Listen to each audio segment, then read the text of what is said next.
Assalamualaikum, salam hormat, selamat pagi. Anda menyaksikan Niaga Awani bersama saya Haris Ashraf Hasnan dan sudah tentu untuk waktu ini kita nak memberi fokus apa yang dikatakan oleh Perdana Menteri semalam, ianya berkait dengan inisiatif iTekad di mana kalau kita nak memulakan Niaga Awani hari ini, kerajaan memperuntukkan 10 juta ringgit bagi membantu perusahaan mikro yang berpendapatan rendah bagi memulakan dan meneruskan perniagaan menerusi program iTekad di mana Perdana Menteri Datuk Seri Anwar Ibrahim berkata sebelum ini 4 juta ringgit telah digunakan dan bakinya akan diteruskan dengan mengharap lebih banyak penyertaan daripada syarikat perbankan. Perdana Menteri menjelaskan setakat ini sebanyak 11 bank telah mengambil bahagian dan kerajaan menyasarkan penglibatan sehingga 20 institusi perbankan. Dari segi kos pengurusan lebih rendah daripada beberapa agensi yang dikenali oleh kementerian-kementerian. Dari segi tekanan kewangan kepada kerajaan juga jauh lebih kurang. Jadi tidak ada sebab mengapa program seperti iTekad ini tidak boleh dikembangkan. Jadi saya akan bicara dengan Datuk Rashid, kalau dia kata sekarang ni 3,000, kalau ada kapasiti dia 5,000, ia membantu dalam keadaan ekonomi sekarang dan dapat melonjakkan lagi. Jadi saya minta nanti kementerian berkaitan dengan keusahawanan, kementerian pembangunan wilayah dan desa dan Kementerian Keuangan tentunya akan beri kerjasama supaya program ditingkatkan. Dan melalui Syekh Muhammad Naim, saya percaya boleh menganjurkan Majlis Agama zakat untuk menambahkan penyertaan mereka melalui zakat dan sebagainya.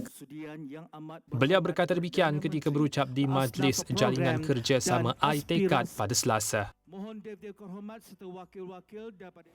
Okey, baik. Bercakap soal usahawan ini, sudah tentu kita nak memberi fokus melihat kepada bagaimana iTekad ini dapat membantu usahawan dan juga apa langkah seterusnya, apa impak yang akan dirasai susulan daripada apa yang diumumkan oleh Perdana Menteri semalam. Jadi bersama dengan saya di studio pada hari ini ada dua peserta iTekad dari Bank Muamalat. Di hujung sekali saudari Farhana Nasrun dan juga rakan usahawan bersama Puan Siti Suraya, Puan Siti Suraya Sharif yang juga merupakan usahawan peserta iTekad dari Bank Muamalat. Dan saya tak boleh lupakan individu yang selalu bersiaran bersama dengan kami, tetapi sebelum ni selalu bercakap soal ekonomi. Tetapi hari ini kita nak bercakap satu lagi portfolio yang berada di bawah beliau, Dr. Muhammad Afzal Nizam Abdul Rashid, Ketua Ekonomi dan Kewangan Sosial Bank Muamalat, juga bersama dengan saya menerusi Google Meet. Kewangan sosial hari ini kita dengan Dr. Afzal Nizam nak memberi fokus kepada kewangan sosial. Okey, tapi sebelum itu dalam memulakan perbincangan kita, Dr. Afzal Nizam, respon awal lah melihat kepada apa yang diumumkan oleh Perdana Menteri, penambahan dana dan mungkin secara keseluruhan berkenaan dengan inisiatif iTekad dan juga bagaimana penambahan dana ini akan memberi impak yang lagi besar.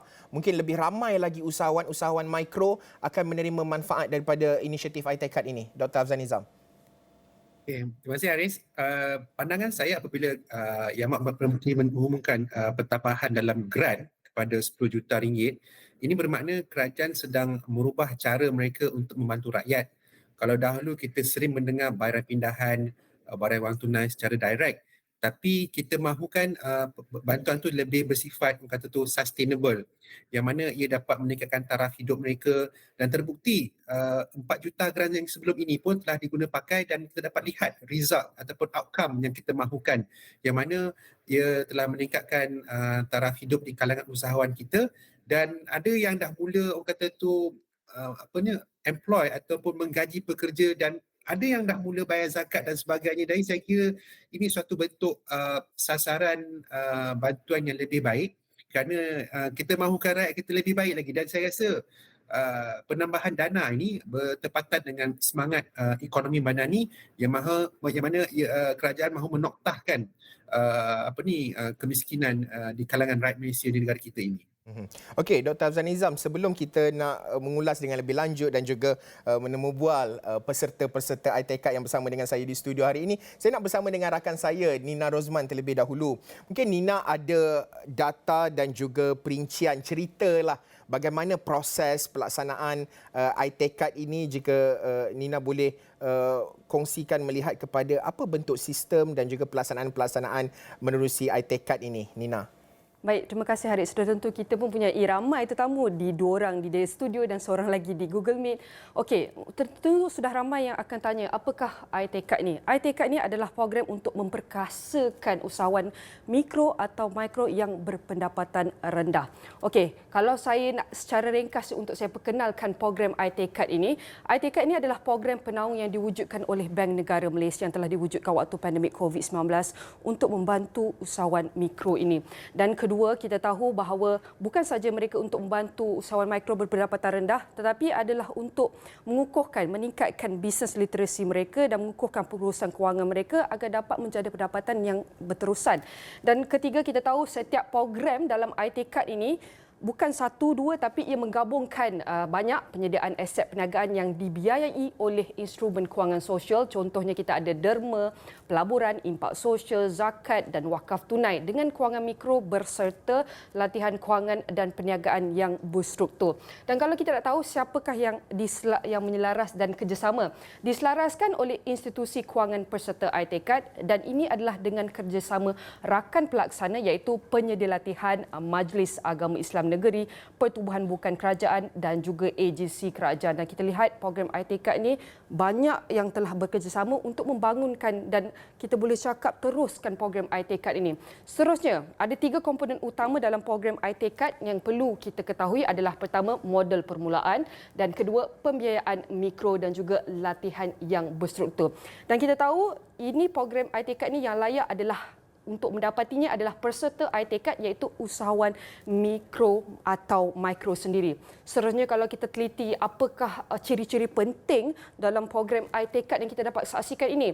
Pertama, ada 4 ciri penting untuk program ini. Pertama adalah modal permulaan iaitu dibiayai oleh instrumen kewangan sosial untuk memperoleh aset perniagaan. Yang kedua, mereka menggunakan pembiayaan mikro untuk menyokong keperluan dan modal kerja bagi pengembangan perniagaan dan memupuk tingkah laku kewangan yang berhemat.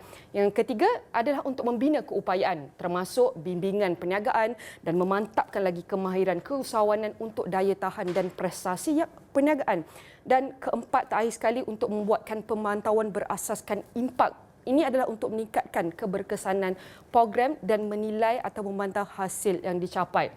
Dan kita tahu dana yang tersedia kepada institusi kewangan peserta ada dalam 2 kategori iaitu kemudahan perusahaan mikro MEF BNM dan kedua adalah geran padanan ITECAD daripada kerajaan. Seperti yang Haris kongsikan tadi bahawa 4 juta sudah naik ke 6 juta.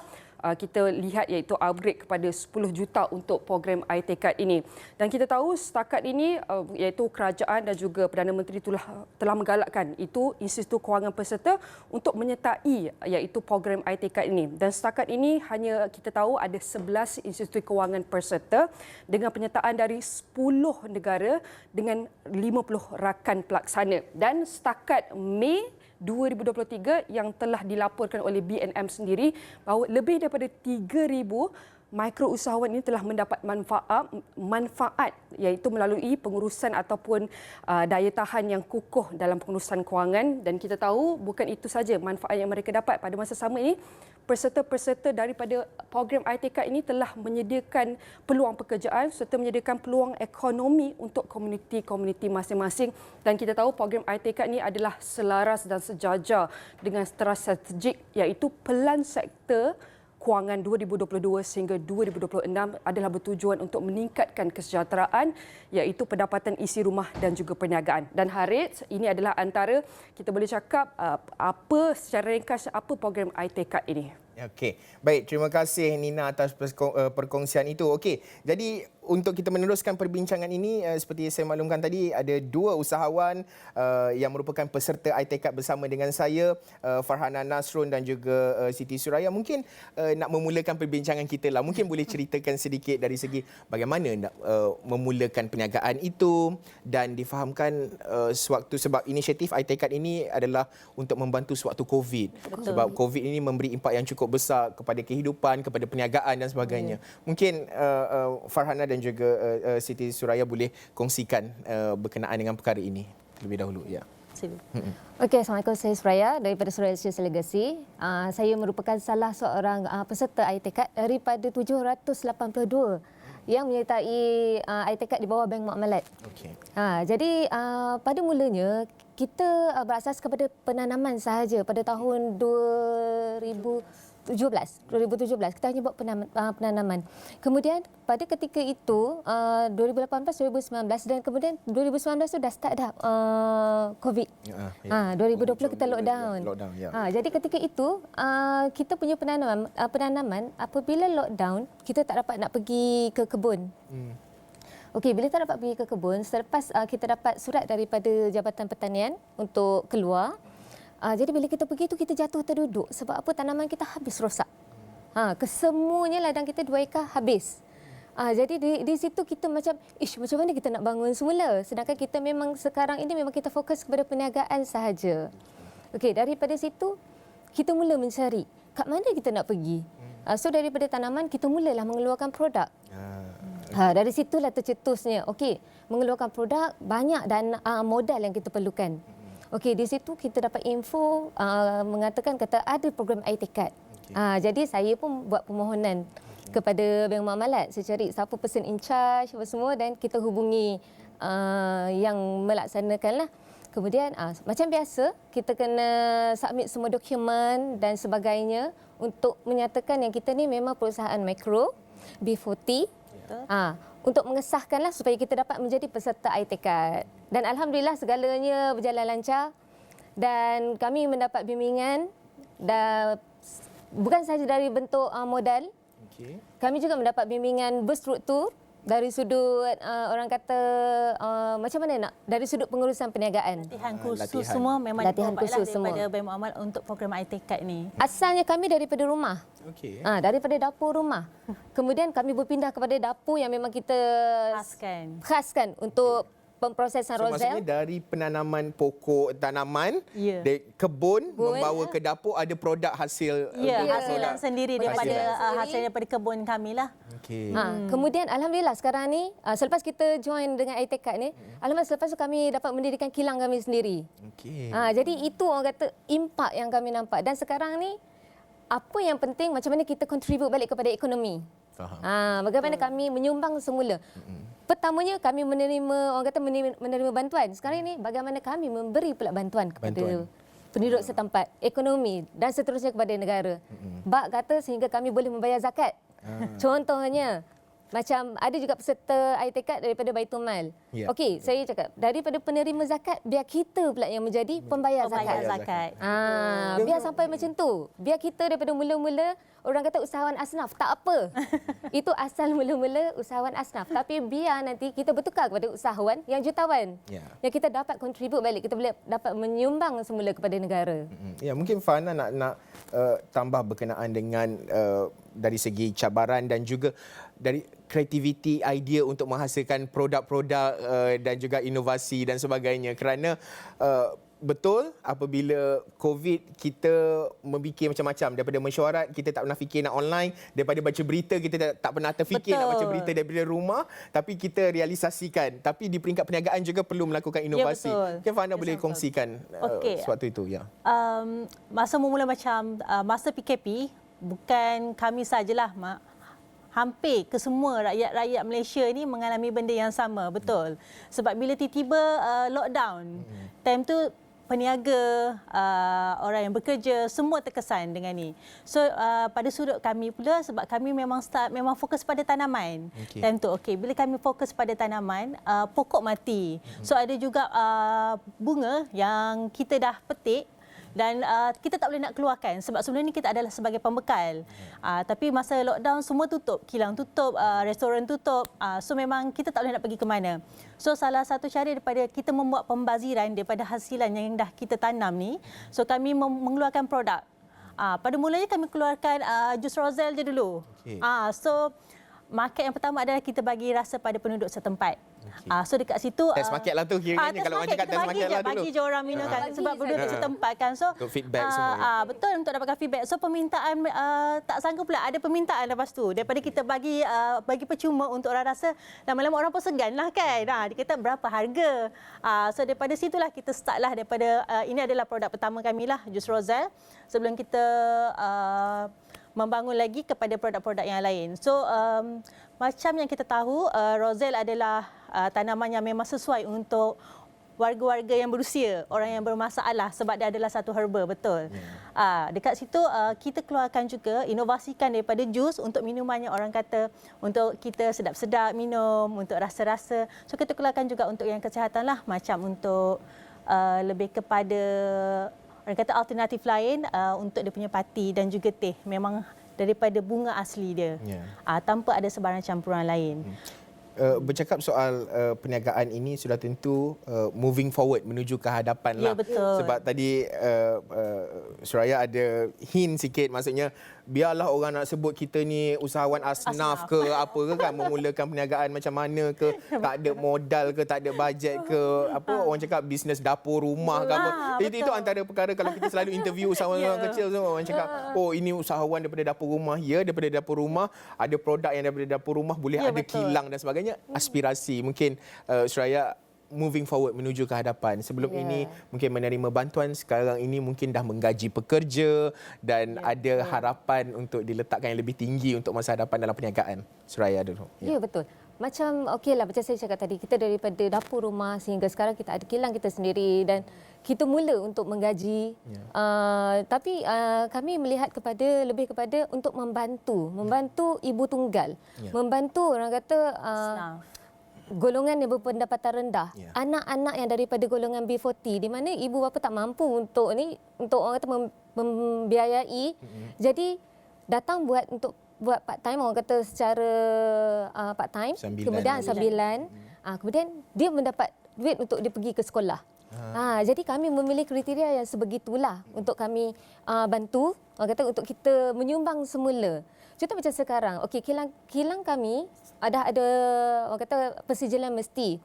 Dan sekarang dalam progres untuk persijilan halal. Alhamdulillah, persijilan halal kami pun di bawah bimbingan daripada iTekad Bank Muamalat. Betul. Jadi moving forward, insya-Allah dalam tahun ini kami akan ada persijilan halal, dan apabila adanya persijilan halal tu, ini akan menjadikan kami lebih berkembang. Sebab macam sekarang kita agak terbatas disebabkan faktor pensijilan itu. Sebab bila kita nak pergi lebih jauh, hypermarket contohnya, semuanya memerlukan halal. Tanya, ada halal ke? Ada halal ke? Bila kita pergi mana-mana, dah ada halal. Oh, kita dalam progress. So kita kena, orang kata step by step, kita kena mengikuti prosedur itu. Jadi orang kata alhamdulillah memang sangat-sangat membantu dengan iTekad ini. Sebab apa, kami orang kata daripada bawah. Dan alhamdulillah sedikit demi sedikit kami berkembang, dan sehingga sekarang kami boleh menyumbang semula kepada ekonomi setempat dan juga negara lah. Okey Farhana, dalam bentuk aspirasi dan juga ialah sebagai usahawan itu dalam hati itu mesti macam I want to do more, mesti nak buat lebih lagi. Mungkin akan ada lebih lagi inovasi produk dan juga mungkin R&D, penambahbaikan dan sebagainya pada masa akan datang. Okey. Buat masa sekarang ni kita punya production lebih kepada minuman F&B, tetapi dalam masa yang sama juga kami melihat kepada potensi yang lain. Okey, seperti sekarang ni kita banyak mau kepada, sebab Roselle dia tak terhad kepada satu produk iaitu F&B saja. So untuk masa akan datang, insya-Allah maybe dalam tahun depan kami akan mengeluarkan produk beauty berasaskan Roselle, skincare, dan juga kita punya orang kata lips collagen ataupun lips magic yang menggunakan hasilan daripada ekstrak Roselle. So dekat sini sebab untuk sekarang ni macam okey, kita ikut trend sekarang. Bila kita buka je TikTok, okey, ramai orang akan share buat benda-benda macam tu. So mostly orang budak-budak sekarang ataupun budak-budak muda generasi muda ni, generasi muda tak sama dengan kita masa dulu, betul. So even diorang sekarang sekolah rendah pun diorang dah ada lip balm diorang sendiri dah. Sentiasa ada dalam poket. So dekat situ kita tengok okey, benda ni selain daripada kita komersialkan kepada F&B, kita boleh pergi kepada benda segmen lain yang boleh memberi manfaat kepada golongan-golongan muda. Ya. Dan sudah Tapi boleh saya mencelah. ya. Selain daripada itu juga, kita juga membuat jururunding kepada sekolah-sekolah di mana kebun komuniti yang membuat penanaman Roselle, di mana kita akan datang untuk guide daripada penanaman sehinggalah kepada penghasilan produk. Macam sekarang kita dah ada lebih kurang 4 ke 6 sekolah di Selangor yang kita guide dia dari sudut kebun komuniti. Contohnya dia nak buat panitia English, tanam Roselle. So kita akan guide dia. Kita pergi dekat sekolah, kita bagi talk ataupun kita bagi pendedahan berkenaan dengan Roselle, berkenaan dengan tanaman-tanaman, dan kita akan guide sehinggalah terhasilnya produk dan dia akan jual di koperasi sekolah masing-masing. Ya, cukup menarik sekali cerita itu. Tapi saya nak tanya kepada Dr. Afzan Nizam, jika masih lagi berada di dalam talian. Dr. Afzan Nizam, usahawan-usahawan telah pun menceritakan aspirasi dan juga harapan mereka lah nak melihat menuju ke hadapan ini, apa yang mereka nak lakukan. Impaknya daripada jatuh terduduk sewaktu COVID, dapat inovasi produk daripada kebun hingga ke dapur, ada produk jual, daripada menerima bantuan sekarang dah memberi bantuan kepada orang lain. Di peringkat institusi keuangan, bercakap soal keuangan sosial ini, bagaimana moving forward menuju ke hadapan? Apa bentuk pelaksanaan dan juga penambahbaikan yang mungkin boleh dilakukan dalam usaha untuk kita nak memperkasa lagi usahawan-usahawan, nak reach out lebih ramai lagi, kerana kita tahu ramai berjuta usahawan di Malaysia ini, tetapi nak naikkan mereka, nak memastikan mereka terus berjaya itu satu cabaran juga. Di peringkat institusi keuangan, bagaimana bentuk sokongan yang mungkin boleh dilakukan moving forward menuju ke hadapan, Dr. Afzan Nizam? Betul, Haris. Saya sebenarnya terkesima dengan cerita-cerita Puan Siti, Puan Farhana tadi. Okey, bergerak ke hadapan, saya nampak tadi kita dah dengar business plan daripada Soralicious Legacy kan. So nampak gaya apa yang pihak bank boleh bantu bergerak ke hadapan. Mereka ini telah pun orang kata tu dah menunjukkan potensi. Mereka boleh menjadi orang kata tu apa yang dikatakan bankable customer. So bila kita katakan dia sebagai bankable customer, maka prospektif customer ini nanti boleh mendapat sumber pembiayaan yang dikatakan sebagai peringkat mainstream lah. Pembiayaan terma dan sebagainya lah dengan pihak bank. Jadi maksudnya dengan mereka diarus perdanakan dari sudut akses pembiayaan tersebut, maka usahawan-usahawan ni bolehlah membangunkan lagi atau memperkembangkan lagi perniagaan mereka. Itu maksudnya yang existing customers lah.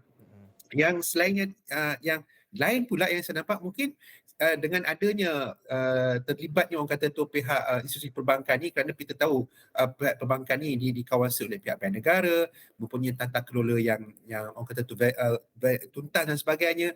Jadi itu mewujudkan satu keyakinan, maka mungkin kita boleh fikirkan bagaimana kita nak memperkembangkan lagi, menggabungkan geran-geran yang available di dalam pasaran yang ditawarkan oleh beberapa agensi kerajaan yang lain, yang mungkin mereka boleh jadikan pihak bank sebagai rakan untuk menyalurkan grant tersebut melalui program iTakeCard ini. Jadi ini antara perkara yang saya nampaklah yang mana pihak institusi perbankan ini dia punya peranannya tu akan lebih terangkumlah dalam menyokong pembangunan ekonomi negara dan juga rakyat Malaysia secara umumnya. Ya. Dr. Afzan Nizam, mungkin sedikit lagi melihat kepada penglibatan sebagai contoh institusi zakat dan sebagainya, bercakap soal kewangan sosial secara umumnya untuk inisiatif iTakeCard ini. Bagaimana ini sedikit sebanyak memberi keyakinan, kerana satu ketika dahulu kita melihat bahawa sampai ada mungkinlah ada segelintir masyarakat yang menyifatkan bahawa saya bayar ke zakat ini, mana pergi duit saya. Tetapi kali ini kita jelas, kita nampak inisiatif-inisiatif yang dilakukan di mana duit zakat itu disalurkan kepada kelompok-kelompok mereka, individu yang memerlukan, kepada usahawan-usahawan kecil, asnaf dan sebagainya untuk membangun. Adakah ini sedikit sebanyak juga memberi satu persepsi dan juga kejelasan berkenaan dengan ke mana perginya duit zakat itu? Kerana ramai mungkin sebelum ini, seperti yang saya katakan tadi, segelintir mungkin mempersoalkan kenapa saya mesti bayar ke zakat sedangkan saya boleh bayar terus ke rumah anak yatim. Duit saya ni terjamin dapat anak yatim. Tapi kali ini jelas menerusi institusi zakat, menerusi inisiatif yang dilakukan, Dr. Afzan Nizam. Betul Haris, saya rasa bila zakat wakalah itu diperkenalkan, ia banyak membantu pihak pusat pengurusan zakat untuk menyalurkan bantuan itu dengan lebih baik lagi, dengan lebih orang kata tu ada kesan outcome yang lebih yang kita mahukan. Kalau boleh kita mahu golongan asal ni graduate daripada keadaan semasa mereka kepada peringkat yang lebih baik, dan seperti yang Puan Siti sebutkan tadi itu, dah boleh kita mahukan. Dan pihak bank seperti saya katakan tadi, kerana dengan tata kelolanya, dengan tadbir urusnya, dengan dikawasi oleh pihak bank negaranya, auditnya dan sebagainya, itu mewujudkan suatu keyakinan bahawa institusi perbankan ini boleh dijadikan sebagai satu mangkin untuk menjadi ejen penyaluran maklumat, penyaluran bantuan yang lebih baik lagi. Jadi peranan pihak bank sini saya nampak tengah berevolusi lah, yang kalau saya boleh ringkaskan. Okey, terima kasih Dr. Muhammad Afzal Nizam Abdul Rashid, Ketua Ekonomi dan Kewangan Sosial Bank Muamalat Malaysia Berhad, berkongsi pandangan beliau berkenaan dengan inisiatif iTekad ini. Dan secara ringkaslah, saya bagi seorang seminit lah menuju ke hadapan, moving forward.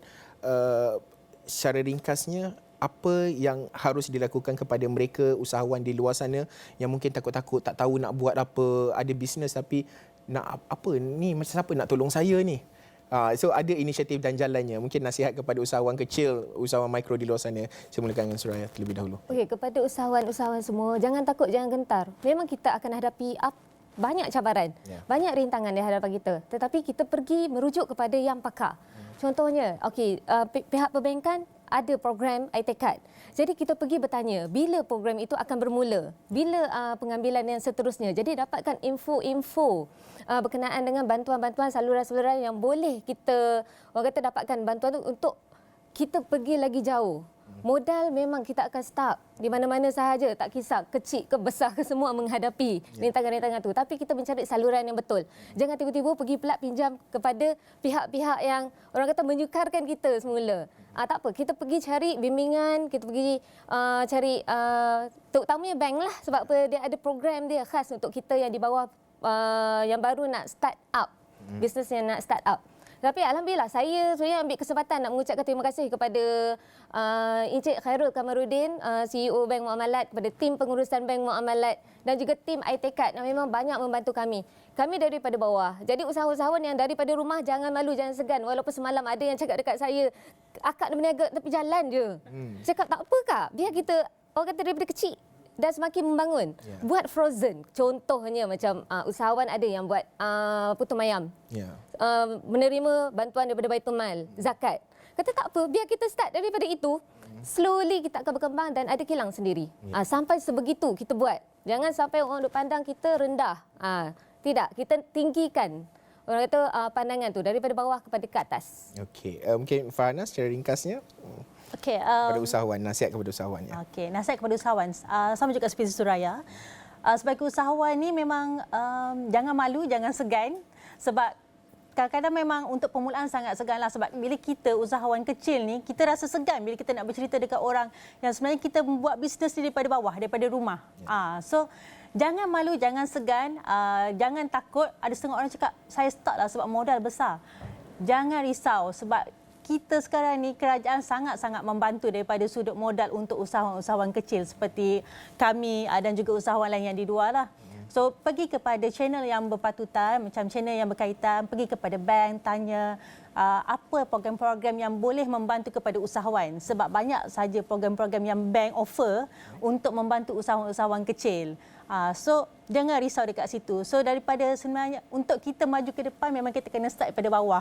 Apa-apa pun, even dalam pekerjaan apa pun yang kita lakukan, memang akan bermula daripada bawah untuk mendapat hasil yang lebih baik di masa hadapan. Okey, baik, terima kasih saudari Farhana Nasrun dan juga Siti Suraya Sharif, peserta iTekad dari Bank Muamalat dan juga pengasas Soralicious Legacy. Terima kasih sudi berkongsi cerita, idea dan juga kisah yang cukup berinspirasi berkenaan dengan cerita berkenaan dengan usahawan ini. Okey, baik, kita nak berhenti rehat seketika. Selepas ini akan kita bawakan beberapa lagi laporan menarik dalam Niaga Awal ni.